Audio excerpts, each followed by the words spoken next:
మనకి ఎల్లప్పుడూ ఐశ్వర్యం లభిస్తూనే ఉండాలంటే, దరిద్రం అనేది లేకుండానే ఉండాలంటే, ఎప్పుడూ డబ్బులు బాగా వస్తూనే ఉండాలంటే మన ఇంట్లో కొన్ని వస్తువులు ఉండాలని పరిహార శాస్త్రంలో చెప్పడం జరిగింది.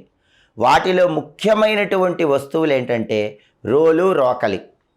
ఎందుకంటే రోలు అనేటటువంటిది పార్వతీదేవి స్వరూపం, రోకలి అనేటటువంటిది పరమేశ్వర స్వరూపమని ప్రామాణిక పరిహార శాస్త్రంలో చెప్పారు. ఏ ఇంట్లో అయితే రోలు, రోకలి ఉంటాయో ఆ ఇంట్లో శివపార్వతుల అనుగ్రహం వల్ల ఎప్పుడు ఐశ్వర్యం ఉంటుంది. అయితే రోలు, రోకలి ఇంట్లో ఉన్న వాళ్ళు విడివిడిగా ఉంచవద్దు. రోలు, రోకలి ఎప్పుడు కలిసే ఉండాలి, శివపార్వతులు ఎప్పుడు కలిసే ఉండాలి. ఒక ఇంట్లో శుభకార్యక్రమం కోసం పసుపు దంచితే రోట్లో అతి తొందరలోనే ఇంకా శుభ కార్యక్రమాలు జరుగుతూ ఉంటాయి. అంతటి శక్తి రోలు, రోకలికి ఉంటుంది. ఆ తర్వాత ఖచ్చితంగా ఇంట్లో ఉండాల్సిన వస్తువు చాట.